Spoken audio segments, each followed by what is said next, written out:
اور اسی طرح باعزت معاشرت والے تھے، یعنی جب آپ لوگوں میں بیٹھنا اٹھنا آنا جانا تو لوگ آپ کی دل سے عزت کیا کرتے تھے، آپ کے کردار، آپ کے اخلاق اور آپ کے طرز زندگی سے۔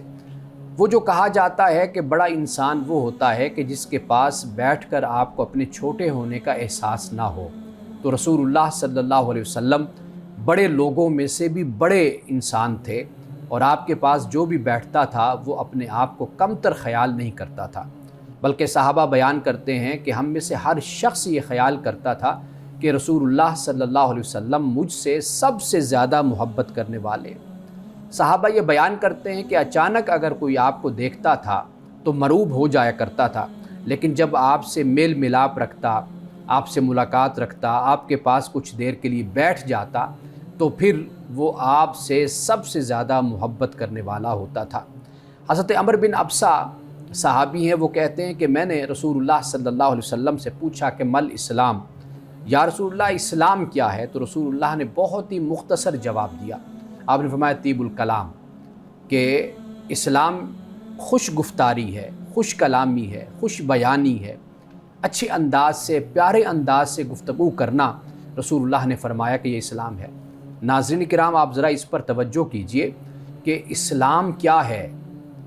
یہ اس سوال کا جواب دیا جا رہا ہے خوش گفتاری، خوش کلامی، یعنی اسلام کہ جسے ہم بطور دین کے مانتے ہیں اور جس پر ہم ایمان رکھتے ہیں اور ہم زندگی اسلام کے مطابق بسر کرتے ہیں، اللہ کے احکام کے مطابق زندگی بسر کرنا، اور جو اللہ کے احکام ہے وہی اسلام ہے جو ہماری عملی زندگی میں نظر آتا ہے۔ لیکن دیکھیے رسول اللہ نے کس طریقے سے اس کا خلاصہ بیان کر دیا کہ آپ نے فرمایا کہ اسلام کیا ہے؟ فرمایا یہ طیب الکلام، یعنی اپنے آپ کو خوش گفتار بناؤ، اپنے آپ کو خوش کلام بناؤ، ایسی گفتگو کرو کہ جو دوسروں کا دل موہ لینے والی ہو، ایسی گفتگو کرو کہ کم از کم دوسرے کو تمہاری باتوں سے تکلیف نہ پہنچے۔ رسول اللہ صلی اللہ علیہ وسلم نے ایک مقام پر یہ فرمایا، ناظرین کرام یہ حدیث بہت ہی توجہ طلب ہے۔ آپ نے فرمایا کہ من کان یؤمن باللہ والیوم الآخر، کہ جو بھی اللہ اور یوم آخرت پر ایمان رکھتا ہے تو فرمایا کہ فلیقل خیرن، تو پھر اسے چاہیے کہ وہ ہمیشہ اچھی بات کہے، یعنی خوش گفتاری اور خوش کلامی کرے۔ اور پھر فرمایا کہ او لیصمت، یا پھر یہ ہے کہ وہ خاموش رہے۔ اگر انسان کوئی اچھی بات اپنے منہ سے نہیں نکال سکتا تو پھر اسے چاہیے کہ وہ خاموش رہے۔ رسول اللہ صلی اللہ علیہ وسلم نے اپنے صحابہ کو اس کی تلقین فرماتے ہوئے ایک بطور مثال کے نصیحت یعنی واقعے کو بیان کیا۔ آپ نے فرمایا کہ ایک قوم تھی، اس میں ایک خاتون، وہ اپنی باتوں سے لوگوں کے دلوں کو دکھاتی تھی، اپنے ہمسایوں کو تنگ کرتی تھی، اور جبکہ دوسری طرف یہ صورتحال تھی کہ وہ فرائض کیا، وہ نوافل بھی پڑھا کرتی تھی، مستحب بھی پڑھا کرتی تھی، لیکن زبان کی کڑوی تھی، بد کلام تھی، بد زبان تھی، بد اخلاق تھی، تو اللہ پاک نے اس کو جہنم میں پھینکا۔ اور آپ نے یہ فرمایا کہ ایک خاتون تھی کہ جو فرائض ادا کرتی تھی لیکن نوافل، مستحبات، جو خیر کے کام ہوتے وہ اتنے زیادہ نہیں کرتی تھی، بہت مناسب، لیکن یہ ہے کہ فرائض ادا کرتی تھی۔ دوسرا اس کا کام یہ ہوتا تھا کہ وہ ہمسایوں کا دل نہیں دکھاتی تھی، اپنے دوستوں کا دل نہیں دکھاتی تھی، وہ جو لوگ اس کے ساتھ رہتے تھے، معاشرت میں تھے، وہ ان کو دکھی نہیں کرتی تھی، زبان کی بہت اچھی تھی، خوش گفتار تھی، خوش کلام تھی۔ رسول اللہ نے فرمایا کہ بے شک وہ فرض ادا کرتی لیکن نوافل اور مستحبات ادا نہیں کرتی تھی یا کم ادا کرتی تھی، فرمایا کہ اللہ نے اس کو جنت میں داخل کر دیا۔ تو ناظرین کرام، یہ جو زبان ہے انسان کی، در حقیقت یہ بنیاد ہے۔ اگر یہ خوش کلامی اور خوش گفتاری اس کے ذریعے سے ہو جائے تو انسان جنت میں چلا جاتا ہے، اور یہی زبان ہے کہ جس کے ذریعے سے انسان جہنم میں بھی جاتا ہے۔ رسول اللہ نے فرمایا کہ تم ایک بات اپنی زبان سے نکالتے ہو، وہ اچھی بات ہوتی ہے تو تم جنت کے قریب چلے جاتے ہو۔ فرمایا تم اپنی زبان سے ایسی کوئی بری بات نکالتے ہو کہ جو تمہیں جہنم کے قریب کر دیتی ہے اور تمہیں جنت سے دور کر دیتی ہے۔ تو لہٰذا ناظرین کرام، ہمیں اس بات کا خیال کرنا چاہیے کہ رسول اللہ صلی اللہ علیہ وسلم غیر ضروری گفتگو نہیں فرماتے تھے۔ تو لہٰذا ہم ہمیشہ اپنا احتساب کریں، اپنے پہ نظر رکھیں کہ ہم کیا بولتے ہیں، کیا نہیں بولتے، ہماری گفتگو کیسی ہے، ہماری گفتار کیسی ہے، اس لیے کہ ہمیں معلوم بھی نہ ہو کہ ہم کوئی ایسی بات اپنی زبان سے نکال بیٹھیں کہ جو اللہ اور اس کے رسول کو پسند نہ ہو، تو وہ پھر کل قیامت کے دن اللہ کی بارگاہ میں پکڑ کا باعث بنے گی۔ تو لہٰذا اس بات کا ہمیں بہت ہی زیادہ خیال کرنا چاہیے اور ہمیشہ خوش گفتاری اور خوش کلامی کا ہی ہمیں مظاہرہ کرنا چاہیے۔ ناظرین کرام، یہاں وقت ہوا چاہتا ہے ایک بریک کا، ہمارے ساتھ رہیے گا۔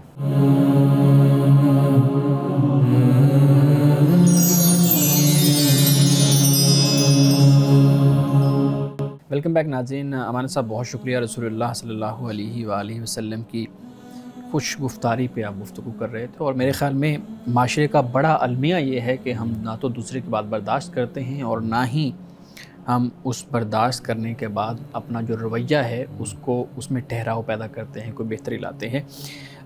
ہمارے جو آج کے سوالات ہیں، آج کا جو موضوع ہے، وہ تقریباً اسی سے متعلق ہے۔ زبان کی وجہ سے معاملات خراب ہونا اور اس کی وجہ سے پھر مسائل بڑھتے ایسی بات جا پہنچتی ہے کہ رشتے خراب ہوتے ہیں، گھر ٹوٹتے ہیں۔ ہم نے دیکھا ہے کہ ہمارے معاشرے میں کہیں پہ بیوی اور شوہر کے معاملات خراب ہیں تو دونوں میں سے کوئی ایک دوسرے کو قتل کرنے کی سازش کر رہا ہے، اور ہم دیکھتے ہیں کہ قتل ہوتے بھی ہیں۔ اسی طریقے سے بیوی نے کسی کے ساتھ مل کے، شوہر نے کسی کے ساتھ مل کے یہ کام کر دیا ہے۔ جو ساس ہیں یا جو نندیں ہیں، یہ جو ہمارے رشتے ہیں آپس میں، بہت زیادہ معاملات اس طرح کے خراب ہو رہے ہیں۔ اور ریسنٹلی ہم نے دیکھا، پچھلے ہفتے بھی اس طرح کا ایک بہت ہی ہولناک واقعہ اس طرح کا ہمارے سامنے آیا کہ انسان کی روح کانپ جاتی ہے اس کو سنتے ہوئے۔ من صاحب، اس موضوع پہ آج گفتگو کریں گے۔ پہلا سوال میں آپ کے سامنے رکھتا ہوں، جب ہم اپنے معاشرے کو دیکھتے ہیں، اپنے فیملی سسٹم کو دیکھتے ہیں، تو ایسی چیزیں ہمارے فیملی سسٹم میں نہیں تھیں بالکل۔ اکٹھا رہنا تھا، مل جل کے رہنا تھا، ایک دوسرے کی عزت، ایک دوسرے کا احترام کرنا تھا۔ کہاں سے یہ جو زہر ہے یہ ہمارے فیملی سسٹم میں داخل ہوا اور اس کی وجہ سے معاملات خراب ہونا شروع ہوئے؟ دیکھیے، پہلی بات تو یہ ہے کہ جو ہمارا فیملی نظام ہے، فیملی سسٹم جس کو ہم کہتے ہیں خاندانی نظام، یہ ایک لحاظ سے نعمت ہے۔ یعنی اگر ہم اس کو سمجھیں تو جہاں پر یہ نظام نہیں ہے یا یہ سسٹم نہیں ہوتا، وہاں پر بہت سے بگاڑ جنم لیتے ہیں اور انسان ایسے رہتا ہے کہ جیسے ایک حیوان یا ایک جانور کی سی زندگی ہوتی ہے۔ اللہ تعالیٰ نے یہ جو پیار کے رشتے بنائے ہیں، قرآن پاک نے اس بات کو بیان کیا ہے کہ نسبم و صہرا کے الفاظ آتے ہیں۔ ایک تو یہ رشتے جو باپ کی طرف سے، ماں کی طرف سے ہوتے ہیں، ٹھیک۔ ایک رشتے وہ جو سسرال کا رشتہ ہوتا ہے، قرآن صحیح۔ پاک نے اس کو بھی بیان کیا ہے۔ یعنی یہ کوئی معمولی رشتہ نہیں ہوتا کہ آپ ایک نئے خاندان سے، ایک نئی فیملی سے آپ جڑ رہے ہوتے ہیں اور ان کے ساتھ آپ کے تعلقات قائم ہو رہے ہوتے ہیں اور آپ کے فرائض، واجبات اس سے بھی متعلق ہوتے ہیں۔ ایک تو یہ بنیادی طور پر ہمیں بات سمجھنی چاہیے۔ باقی دیکھیے کہ ایک اچھا کام ہوتا ہے، ایک اچھی چیز ہوتی ہے۔ جب انسانوں کی تربیت نہیں ہوتی، اس میں حسد ہوتا ہے اور اس میں برائیاں ہوتی ہیں ایک انسان کے کردار میں، اخلاق میں، وہ اچھی بھلی چیز کو بھی بگاڑ کر رکھ دیتا ہے۔ بے شک۔ تو ہمارے ہاں کئی دفعہ ایسی انتہا اختیار کی جاتی ہے کہ ہم بنیادی طور پر اس نظام ہی کے مخالف ہو جاتے ہیں یا کہتے ہیں کہ یہ ہی غلط ہے۔ اب دو چیزوں میں ہمیں فرق کرنا ہوگا۔ ایک ہوتے جوائنٹ فیملی سسٹم، ایک ہوتا ہے ویسے خاندانی نظام، فیملی سسٹم۔ یہ میں ان دونوں میں فرق بیان کر رہا ہوں۔ کوئی یہ نہ سمجھے کہ جوائنٹ فیملی سسٹم کو میں کہہ رہا ہوں کہ یہ بڑا کوئی اعلیٰ نظام ہے۔ اصل یہ ہے کہ آپ کہیں پر بھی رہتے ہیں، والدین کے ساتھ تعلق ہونا، ان سے محبت پیار کا تعلق ہونا، بہن بھائیوں کے ساتھ ملتے جلتے رہنا، آنا جانا، یہ جو چیز ہے یہ در حقیقت یہ خاندانی نظام ہم اس کو کہتے ہیں۔ صحیح۔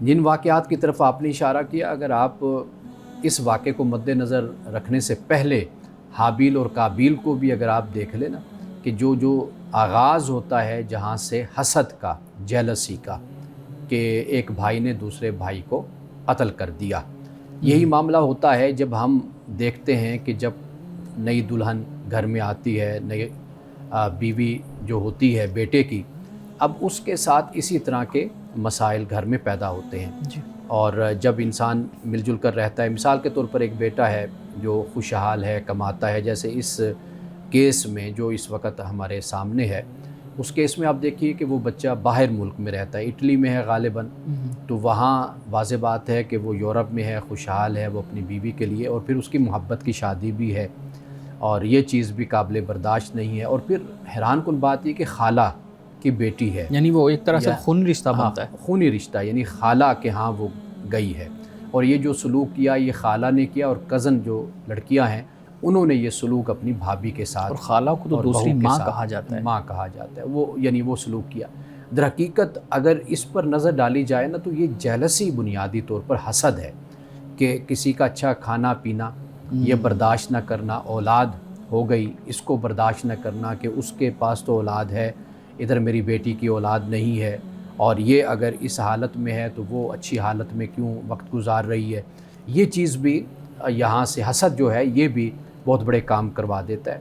اور پھر جو آخری بات ہے وہ یہ ہے کہ جو ساس اور بہو کا ایک ہمیں کلیش نظر آتا ہے یا ایک ٹکراؤ نظر آتا ہے، اس کے بھی یہ باقاعدہ طور پر آپ یوں کہہ لیجئے کہ یہ ایک تحقیقی مضمون ہے، موضوع ہے کہ اس کو فوکس کیا جانا چاہیے، اور معاشرے میں بجائے اس کے کہ ہم اپنے رشتوں کو ختم کریں، توڑیں، ہمیں چاہیے کہ ہم ان کیسز کو ایک کیس سٹڈی کے طور پر ہم لیں، اور باقاعدہ طور پر ان پر تحقیق اور ریسرچ ہو، تاکہ ایسے واقعات اور ایسے جو سانحات ہیں، حادثات ہیں، ان پر پھر قابو پایا جا سکے. اس حوالے سے ایک سوال جی کرنا جی چاہوں گا پلیز. کہ جدید دور میں ہم دیکھتے ہیں کہ جب ریاستوں کا ریاستیں وجود میں آئی ہیں تو اس سے خاندانی نظام کو کافی چیلنجز پیش آئے ہیں.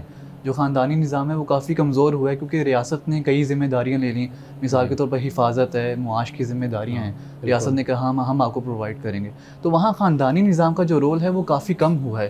تو جدید دور میں جو خاندانی نظام کو چیلنجز درپیش ہیں ان سے کیسے نمٹا جا سکتا ہے اور کیا نمٹا جانا چاہیے؟ دیکھیے، بالکل جو جدید دور میں ریاست کی طرف آپ نے اشارہ کیا، ریاست چونکہ جان کی حفاظت کی ذمہ لیتی ہے، روزگار آپ کو دیتی ہے، اس کے علاوہ علاج معالجے کا معاملہ ہوتا ہے، اور دیگر تعلیم ہے، یعنی جو یہ ریاست ان کی ذمہ لیتی ہے کہ بھئی ہم اپنے شہریوں کو یہ مہیا کریں گے. یہ بالکل ایک علیحدہ موضوع ہو جاتا ہے. اصل جو چیز ہے وہ یہ ہے کہ انسان کا جو معاشرہ ہے یہ اہمیت رکھتا ہے، یعنی خاندان اہمیت رکھتا ہے کہ جس میں انسان کو ان اقدار اور ویلیوز سے جڑ کر رہنا پڑتا ہے کہ جس کی وجہ سے ایک اپنے گھر اور خاندان اور ایک نظام اور ایک فیملی کو وہ قائم رکھ سکتا ہے. کیوں؟ اس لیے کہ انسان کوئی جانور نہیں ہے کہ وہ جنگل میں جیسے جانور ہوتے ہیں ان کے آپس میں کوئی رشتہ داری، کوئی تعلق نہیں ہے کسی طرح کی بھی. یہ انسانی معاشرہ ہے. اگر آپ صرف یہ ذہن میں رکھ لیں گے نا کہ بھئی ریاست نے یہ ذمہ داریاں لے لی ہیں تو لہٰذا اب ہم بالکل بے پرواہ اور بے نیاز ہو گئے کیونکہ ہماری یہ ضرورت تھی خاندان سے پوری ہو رہی تھی، تو لہٰذا اب یہ ریاست نے ذمہ داری لے لی. لیکن ایسا نہیں ہے، اس لیے کہ ان ذمہ داریوں کے علاوہ بھی وہ جو انسان ہے اس کے جذبات ہیں، اس کے احساسات ہیں، اس کی محبت ہے، اس کی شفقت ہے، اس کا پیار ہے، اس کا تعلق ہے اپنی اولاد کے ساتھ، اپنی بیوی کے ساتھ، والدین کے ساتھ. یہ چیزیں ریاست اس کی جگہ نہیں لے سکتی. انسان ظاہری طور پر چیزوں کو دیکھتا ہے جس کی بنیاد پر وہ بھٹک جاتا ہے، اور پھر وقت گزرنے کے ساتھ ساتھ اس کو پھر ان باتوں کا احساس ضرور ہوتا ہے کہ ریاست نے جو ذمہ داری لی تھی وہ مادی میری ضرورتیں تھیں کہ جن کو ریاست نے پورا کر دیا. لیکن یہ جو رشتے اور تعلق ہیں یہ بالکل ریاست سے ہٹ کر ہیں کہ جو خدا نے اس طرح پیدا کیے ہیں کہ جو احترام سے چلتے ہیں، جو محبت سے چلتے ہیں اور باہمی تعلق کے ساتھ چلتے ہیں. اور میرے خیال میں یہاں پہ ایک چیز ایڈ کروں گا، جہاں ریاست کی بات آ جاتی ہے تو وہ ایک معاشی طور پہ چیزوں کو اپنی ذمہ داری میں سمجھتی ہے، لیکن ہم دیکھتے ہیں کہ جو خاندان معاشی آسودگی کے حامل ہوتے ہیں، معاشی طور پہ وہ آسودہ ہوتے ہیں، وہاں پہ بھی ہمیں اس طرح کے مسائل دیکھنے کو ملتے ہیں. اور جو خاندان الگ رہتے ہیں یعنی میاں بیوی الگ رہتے ہیں ان کے بھی آپس میں مسائل اس طرح کے ہمیں نظر آتے ہیں. تو اس پہ بھی بات کیجیے گا. دیکھیے، دو ہمیں ذرا مختلف قائم کرنی ہوگی رائے دو باتوں کو. ایک ہے کہ وہ کہتے ہیں کہ برتن آپس میں کھڑکتے تو ہیں، ٹکراتے ہیں، شور ہوتا ہے، لیکن اتنے نہیں کھڑکنے چاہیے کہ ٹوٹ جائیں یا خراب ہو جائیں. یہ دو چیزوں میں فرق ہے.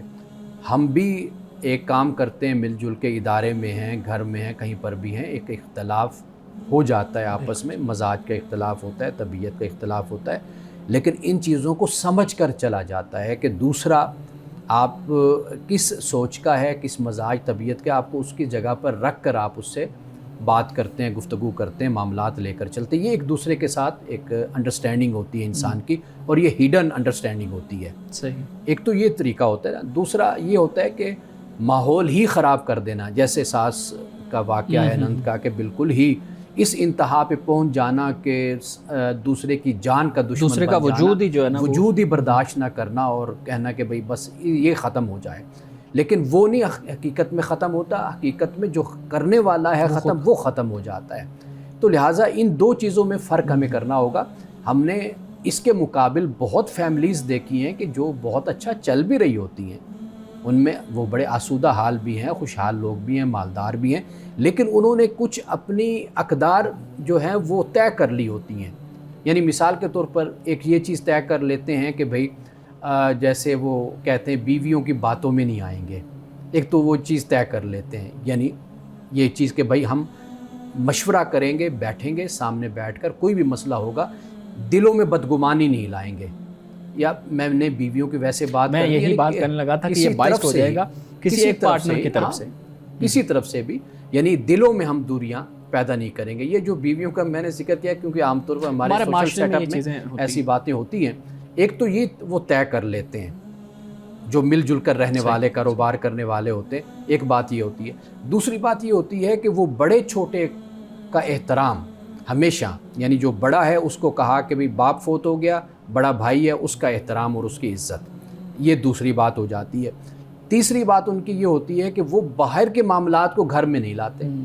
جو کاروباری معاملات ہیں، سیاسی معاملات ہیں، سماجی جو بھی ہیں، وہ گھر سے باہر ڈسکس کریں گے، گھر میں وہ باتیں بیان نہیں کریں گے. کچھ ایسے اصول اور ضابطے ہوتے ہیں کہ جو طے کر لیے جاتے ہیں یا وقت کے ساتھ ساتھ طے ہو جاتے ہیں. تو ایسا بھی نہیں ہے کہ ہم کہیں کہ جی مثالیں نہیں موجود. بہت سی مثالیں، میں خود یعنی میرا تجربہ ہے، مشاہدہ ہے، میں ملتا ہوں ایسے خاندانوں کو کہ جن کا آپس میں بہت پیار محبت اور بہت اچھے طریقے سے، اور سال ہر سال سے میں ان کو دیکھ رہا ہوں. ناظرین کرام، یہاں وقت ہوا چاہتا ہے ایک بریک کا، ہمارے ساتھ رہیے گا.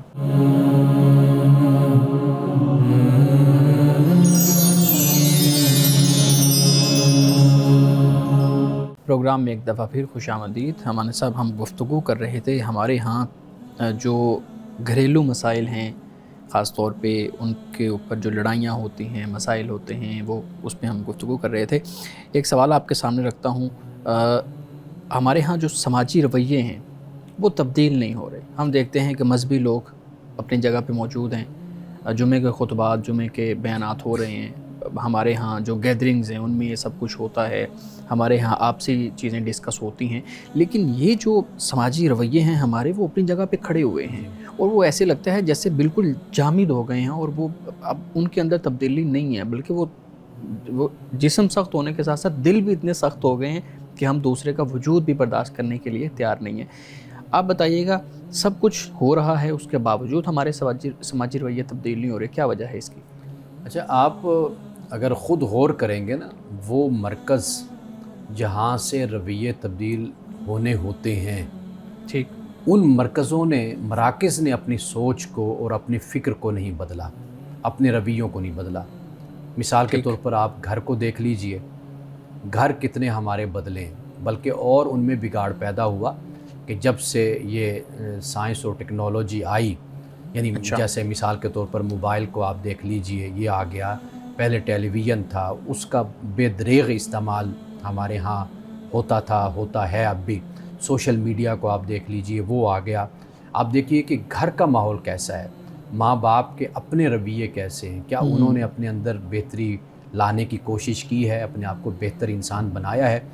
ایک ہوتا ہے کہ انسان ابھی بچہ ہے، ان میریڈ ہے، ایک یہ دوسری لائف ہوتی ہے. پھر انسان کی شادی ہو جاتی ہے، یہ ایک دوسرا. لیکن ایک وقت آتا ہے جب بچے پیدا ہو جاتے ہیں نا، تو پھر ماں باپ کو بہت سنجیدہ اور سوبر ہونا ہوتا ہے. بالکل. آپ یہ دیکھیے کہ کیا ہمارے والدین، کیا وہ سوبر سنجیدہ ہوئے ہیں؟ وہ میں ایک بات کہا کرتا ہوں کہ لوگوں کے بچے بگڑتے ہیں، ہمارے بزرگ بگڑ گئے. بالکل. تو یہ جو صورتحال ہمارے گھروں میں نظر آتی ہے، آپ دیکھ لیجیے، دین سے کوئی تعلق نہیں ہے. ایک وقت تھا نماز صبح کے لیے اٹھتے تھے، نماز پڑھتے تھے، قرآن کی تلاوت ہوتی تھی. گھر میں پابندی ہوتی تھی کہ بھئی ناشتہ نہیں ملے گا جو نماز نہیں پڑھے گا، یا آدھا پارا نہیں پڑے گا، پاؤ نہیں پاک پڑے گا، پارا تلاوت کر کے نہیں آئے گا، اس کو ناشتہ نہیں ملے گا. اب دیکھ لیجئے، اب مائیں خود سوئی رہتی ہیں، نماز کا کوئی ہوش نہیں ہے. یہ جو ہماری زندگی میں ترجیحات بدل گئی نا، لائف سٹائل بدل گیا. آپ یہ دیکھ اب آپ مساجد میں چلے جائیے، آپ دیکھ لیجئے وہاں پر موضوعات کیا ہیں. اب مساجد میں جو جمعہ پڑھانے والے، تقریر کرنے والے، آپ ان کے پیچھے چلے جائیے کہ وہ جہاں سے پڑھ کر آتے ہیں وہاں پر ان کو کیا پڑھایا اور بتایا جاتا ہے. یہ آپ دیکھ لیجئے. اب معاشرہ کیسے بدلے. پھر تعلیمی اداروں کو آپ لے لیجئے کہ تعلیمی ادارے کیا ہیں، وہ روبوٹ پیدا کر رہے ہیں، اور جو کچھ پڑھا رہے ہیں آپ بچوں کی اخلاقیات آپ دیکھ لیجئے کہ کوئی بات نہیں ہو رہی. وہ سائنس کی تعلیم بھی لے رہے ہیں، وہ اے آئی کی بھی تعلیم لے رہے ہیں، وہ کمپیوٹر کی بھی تعلیم لے رہے ہیں، لیکن ان کا رویہ، کردار، اخلاق گھر میں باہر وہ آپ دیکھ لیجئے، وہ بالکل ایسے لگتا ہے کہ ان کو اس سے اداروں کو غرض ہی نہیں ہے کہ ہم نے اس کو کوئی اچھا انسان بھی بنانا ہے، بالکل ایک اچھا شہری بھی بنانا ہے. پھر اس کے جو نتائج ہمارے معاشرے میں نکلتے ہیں وہ فساد کی صورت میں نکلتے ہیں. وہ ایسے ہوتا ہے کہ جیسے کینسر ہوتا ہے نا جسم میں، وہ کہیں نہ کہیں سے پھر نکل آتا ہے. ایسے ہی ہے. آپ اگر اپنی سوسائٹی کو دیکھیں گے کہ آپ کو ہفتے بعد، 10 دن بعد، مہینے بعد کوئی نہ کوئی ایسا حادثہ سانحہ آپ کو نظر آئے گا. اس کی وجہ کیا ہے؟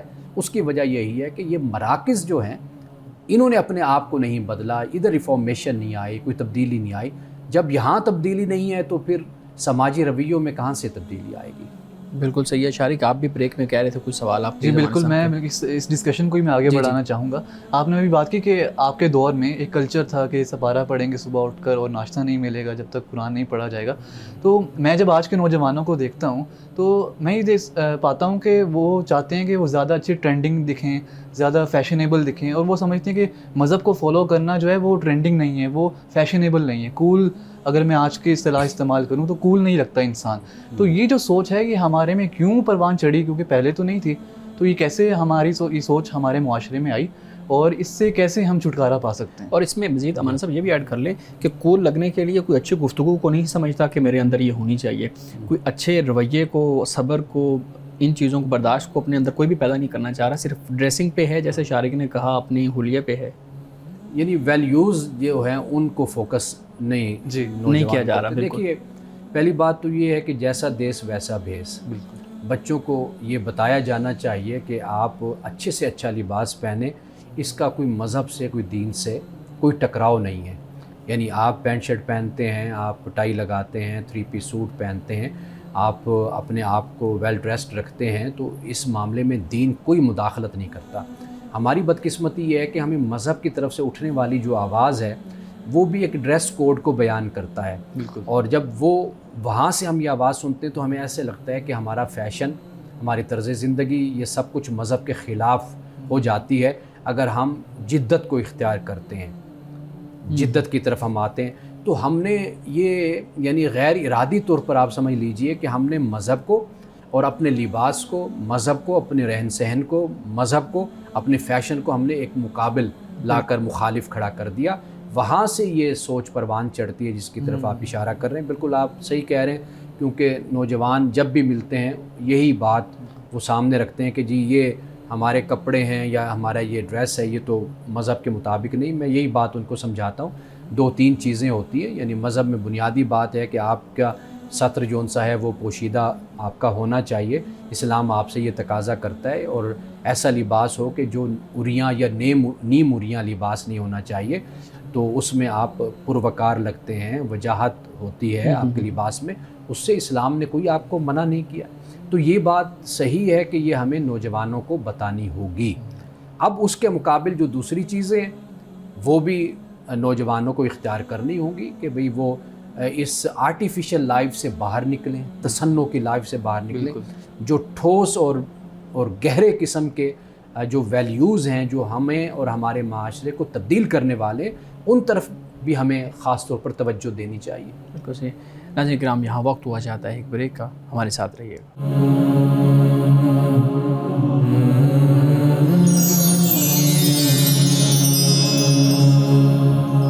پروگرام میں ایک دفعہ پھر خوش آمدید. ہمارے صاحب ہم گفتگو کر رہے تھے ہمارے ہاں جو مسائل ہیں، خاندانی مسائل، ان پہ آپ کی رائے جاننے کی کوشش کر رہے تھے. ہمارے ہاں جو ڈرامے ہیں، فلمیں ہیں، ویڈیوز ہیں، اس طرح سے مختلف سوشل میڈیا کے پلیٹ فارم پہ ہمیں دیکھنے کو ملتی ہیں، ان میں ایک ساس بہو کا کریکٹر دکھایا جاتا ہے، ٹھیک ہے، پھر ایک میں اگر برا نہ لگے تو آشنا کا بھی ایک وہ دکھایا جاتا ہے کریکٹر، مختلف کریکٹر دکھائے جاتے ہیں، اور پھر ان کو دکھانے کے بعد ہماری نوجوان نسل کو یہ لگتا ہے کہ یہ حقیقت ہے اور یہ ڈرامہ ہمیں ہمارے معاشرے کی حقیقت دکھا رہا ہے۔ اچھا، ایک تو یہ تصور وہاں پہ سوچا جاتا ہے۔ آپ بتائیے گا کہ اس طرح کے جو ڈرامے ہیں، اس طرح کی جو موویز ہیں، اس طرح کی ویڈیوز ہیں، وہ ہمارے نوجوان نسل کی جو ان کا مائنڈ ہے اس کو کیسے بناتے ہیں، اور کیا آج کے بچے جب ان کو دیکھتے ہیں تو ان پہ بھی اس کا کوئی اثر ہوتا ہے؟ اچھا، آپ اس کو اس طرح دیکھیں نا کہ آپ کو کیمرہ وہ دکھاتا ہے جو معاشرے میں ہو رہا ہوتا ہے۔ اچھا، یعنی کوئی ڈرامہ بنایا جاتا ہے، کوئی فلم بنائی جاتی ہے، آپ کے معاشرے میں جو کردار موجود ہوتے ہیں وہ انہی کرداروں کو ہی بیان کرتے ہیں، لیکن اوپینین تو وہ خود بناتے ہیں۔ یعنی مثال کے طور پر آپ دیکھیے کہ جو واقعہ ہم نے آج ڈسکس کیا ہے، جو ڈسکا میں ہوا، سیالکوٹ میں ہوا، جی سیالکوٹ میں ہوا، آپ دیکھ لیجئے اگر اسی واقعے کو سامنے رکھ کر کوئی ڈرامہ بنائے گا تو اب اس پر ہم کیا اعتراض ہم اس پر کریں گے؟ واضح بات ہے کہ اس نے ہمارے معاشرے کی ہی عکاسی کی ہے، اور صرف یہ ایک واقعہ نہیں ہے، ایسے بہت سے واقعات کسی نہ کسی شکل میں ہمارے سامنے آتے رہتے ہیں۔ تو ڈرامہ جو ہوتا ہے اس کا اصل کام ہی یہی ہوتا ہے۔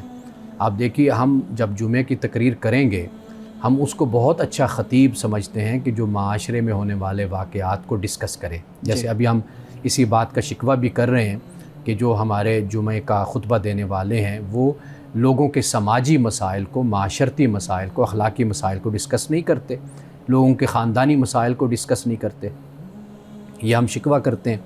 تو ڈرامہ در حقیقت یہ بھی ایک واعظ اور نصیحت کا ذریعہ ہوتا ہے کہ لوگوں کو یہ دکھایا جاتا ہے کہ ہمارے معاشرے میں ایسا ہو رہا ہے، اور یہ اس لیے نہیں دکھایا جاتا کہ ایسا ہو رہا ہے تو ایسا ہی ہونا چاہیے، وہ اس لیے دکھایا جاتا ہے کہ ایسا نہیں ہونا چاہیے، اور اس کا جو انجام ہوتا ہے، جو اس کا نتیجہ ہوتا ہے، وہ عبرتناک نکلتا ہے۔ لوگ جیل میں چلے جاتے ہیں، لوگوں کو پھانسی دے دی جاتی ہے، عمر قید کر دیا جاتا ہے، یہ سب کچھ ڈرامے میں دکھایا بھی جاتا ہے۔ اب یہ دیکھنے والے کا معاملہ ہے کہ وہ اس سے کیا اخذ کرتا ہے۔ قرآن مجید میں یا ہماری داستانوں میں یا آپ اور کتابیں اٹھا کر دیکھ لیں، ان میں اب کہانی کو اگر بیان کیا جاتا ہے، اب اس میں فرعون کی کہانی بھی ہے اور فرعون کا انجام بھی بیان ہے۔ اب کوئی فرعون بننا شروع کر دے تو اب یہ تو اس شخص پہ ڈیپینڈ کرتا ہے نا، ورنہ تو انجام بھی بتا دیا گیا کہ بھئی یہ دریائے نیل میں غرق ہو گیا تھا اپنی فوج کے سمیت۔ اسی طریقے سے مختلف کردار بیان کیے جاتے ہیں۔ اب یہ آپ پہ، مجھ پہ، دیکھنے والوں پر اس کا انحصار ہوتا ہے کہ وہ آگے کس طریقے سے اس بات کو لیتے ہیں اور کس طرح اپنی زندگیوں میں اس کو نافذ کرتے ہیں۔ ہاں، آپ یہ کہہ سکتے ہیں کہ ایسے ڈرامے اور ایسی چیزیں بہتر طریقے سے اور احتیاط سے بنائی جانی چاہیے کہ یہ چیزیں گلیمرائز نہ کی جائیں، کہ وہ شخص کے جو اگر برا ہے تو وہ بڑا پھلتا پھولتا اور اس کے مختلف پہلو ہم دکھاتے ہیں، یہ چیز نہیں ہونی چاہیے۔ لیکن بہرحال یہ ہے کہ یہ بہت بڑا میڈیم ہے، یہ ڈرامہ اور یہ فلم، اور دنیا اس کے ذریعے سے اصلاح معاشرہ کا کام کرتی ہے۔ جی بالکل ٹھیک ہے۔ جی شارق، آپ سوال رکھیں۔ جی، میں یہ جاننا چاہتا ہوں کہ ہم دیکھتے ہیں کہ جو بہن بھائی ہیں وہ بچپن میں تو ان میں کافی اتفاق ہوتا ہے، لیکن جب وہ بڑے ہوتے ہیں تو ان میں کافی مسائل کے حوالے سے اختلاف جو ہوتا ہے وہ بڑھ جاتا ہے، اور بلکہ آج کل کافی سوشل میڈیا پر یہ بات ہوتی ہے کہ جو نوجوان ہیں وہ مذاقیہ طور پر کہتے ہیں کہ ہم نے تو خود اپنے ماں باپ کو دیکھا کہ ان کی بہن بھائیوں کے ساتھ نہیں بنتی، اور ایک یعنی کتنی بڑی فیلسی ہے کہ ہم مانتے ہیں بہن بھائیوں میں لائلٹی اور ان کے اچھا رشتہ ان میں ہونا۔ تو اس بارے میں آپ کیا کہیں؟ اچھا، یہ مسئلہ ہوتا ہے، لیکن اگر ہم اس کو لاجیکلی اور ہم اس کو سنجیدہ طریقے سے اگر ہم اس کا جائزہ لیں تو بہت حوالوں سے آپ کہیں گے کہ اس طرح جو جدائی ہوتی ہے یہ اس کی حقیقت بھی ہے، یعنی ہم اس کو منطقی طریقے سے ہم اس کو سمجھ بھی سکتے ہیں۔ جی، یعنی مثال کے طور پر جب انسان کی شادی نہیں ہوتی تو مل جل کر رہتا ہے، ماں باپ کی سرپرستی میں ہوتا ہے۔ جیسے انسان کی شادی ہوئی، اب چونکہ ایک علیحدہ خاندان اس کا وجود میں آ جاتا ہے، وہ ایک خاندان کا سربراہ ہوتا ہے، اب اس کی ترجیحات بالکل مختلف ہو جاتی ہیں۔ یعنی اب اس کی نظر میں یہ ہوتا ہے کہ میری بیوی ہے، میرے بچے ہیں، میرا گھر ہے، ان کے اخراجات، ان کے معاملات کو چلانا وہ اس میں جی مصروف ہو جاتا ہے. ایک تو یہ وجہ ہوتی ہے, یہ کوئی ناراضگی کی وجہ نہیں ہوتی, یہ ذمہ داریوں کا معاملہ ہے, مصروفیات کا معاملہ ہوتا ہے. جیسے پہلے بھی میں نے کہا کہ بہرحال آپس میں ملنا جلنا یہ انسان کا جب وقت ہو تو ہونا چاہیے. بالکل. اچھا, دوسری بات یہ ہوتی ہے کہ جیسے جیسے معاملات آگے بڑھتے چلے جاتے ہیں, ہمارے سماج میں یہ دیکھنے میں آیا ہے کہ بچے کا رشتہ, بیٹے کا رشتہ مانگ لیا بھائی سے یا بہن سے, اس نے نہیں دیا تو ناراضگی بنا کر بیٹھ گئے اور پھر آپس میں لڑائیاں شروع ہو گئی. اس کے لیے پھر سوسائٹی کو ایجوکیٹ کرنے کی ضرورت ہوتی ہے کہ بھائی اگر کسی نے نہیں دیا رشتہ یا نہیں لیا تو یہ کوئی ایسی بات نہیں کہ جس کو آپ مائنڈ کر کے بیٹھ جائیں اور اپنا تعلق رشتہ داری آپ ختم کر دیں. ایک تو یہ بات ہے. تیسری بات یہ ہوتی ہے کہ کبھی بھائی ہیں یا بہنیں ہیں, ان کا مزاج ایسا کوئی مختلف ہوتا ہے کہ جس میں حسد آ جاتا ہے, جس میں بد زبانی آ جاتی ہے, بد کلامی آ جاتی ہے, غصہ آ جاتا ہے, دوسرے کی رسپیکٹ نہیں ہوتی, اس سے بھی یہ مسائل پھر جنم لیتے ہیں. یعنی مثلاً اگر بڑا بھائی ہے تو وہ چھوٹوں کے ساتھ شفقت سے پیش نہیں آنا, ہمیشہ لالچ اور حرص اور طمع کا رویہ رکھنا ہے, اور دوسروں سے ہی توقع رکھنی ہے کہ یہی سب کچھ کریں, خود کچھ آگے بڑھ کر بڑے بھائی ہونے کے ناطے نہ کرنا. ایسی بہت سی پھر جو اخلاقی خرابیاں ہوتی ہیں اس سے پھر اس طرح کے مسائل جنم لیتے ہیں. تو لہٰذا وہ بچپن کی زندگی ایک علیحدہ ہوتی ہے, لیکن جب انسان اپنے خاندان کا سربراہ بنتا ہے, اپنے معاملات کو لے کر چلتا ہے, پھر وہ اپنے نفع نقصان کو, اپنے گھر کو اور معاملات کو دیکھتا ہے کہ کون سا شخص میرے گھر میں اگر آئے, ملے جلے تو مسائل پیدا نہیں ہوتے, کون سا شخص آتا ہے تو جب بھی آتا ہے تو گھر کا امن سکون برباد اور تہس نہس کر کے چلا جاتا ہے. تو میرا خیال ہے کہ یہ چیزیں بھی گھروں میں ہوتی ہیں, خاندانوں میں ہوتی ہیں, اور ان سے واقعی مسائل پیدا ہوتے ہیں. جی ہمارے صاحب, ہمارے ناظرین کے جو سوالات ہیں ان کو بھی ہم لیتے ہیں. تو میں ایک سوال آپ کے سامنے رکھتا ہوں, پوچھتے ہیں جی جناب عیسیٰ علیہ السلام کو قرآن میں اللہ رب العزت نے روح اللہ یعنی اللہ کی روح کہا ہے, تو اللہ کی روح ہے جس سے اللہ کا وجود لگتا ہے, اور جب روح نکل جائے تو اسی کو اس کا نام دینا کیسا ہے؟ کہتے ہیں جی عیسائی ٹھیک کہتے ہیں کیا کہ حضرت عیسیٰ علیہ السلام اللہ کی روح یا بیٹا ہیں, کیونکہ انجیل کے اندر یہی لکھا ہوا ہے کہ اب میں اپنے باپ کے پاس جاتا ہوں پھر آؤں گا. تو کیا یہ عیسائی جو مسیح ہیں ان کی بات درست ہے یہ والی؟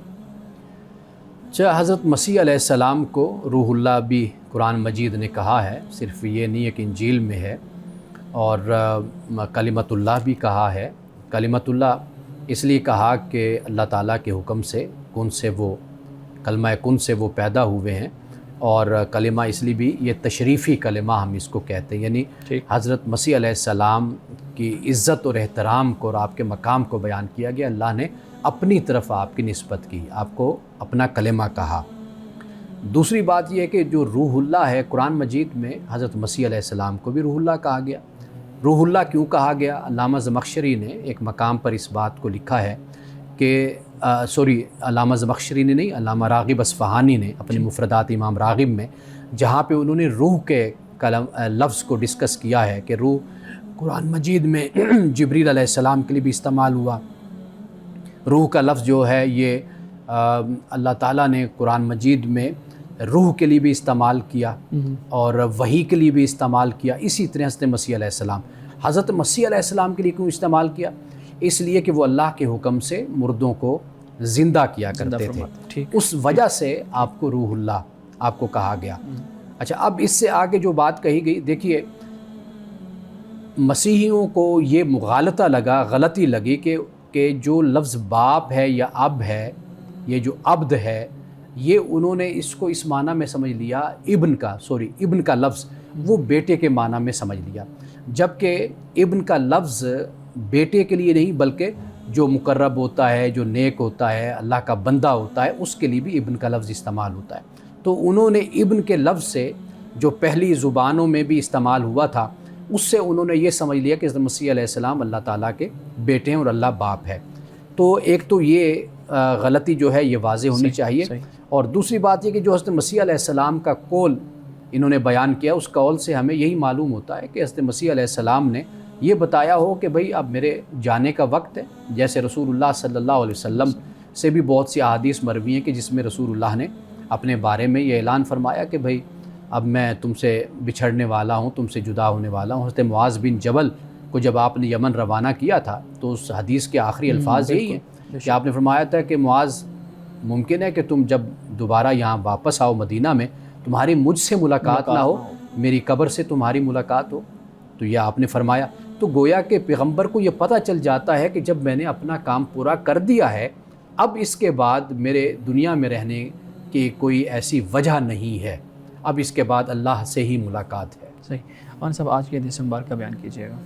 آج کی حدیث ناظرین کرام بہت اہم ہے، اور اس کا حوالہ یہ ہے کہ مسند امام احمد میں یہ نقل ہے، اور حدیث نمبر ہے 2847۔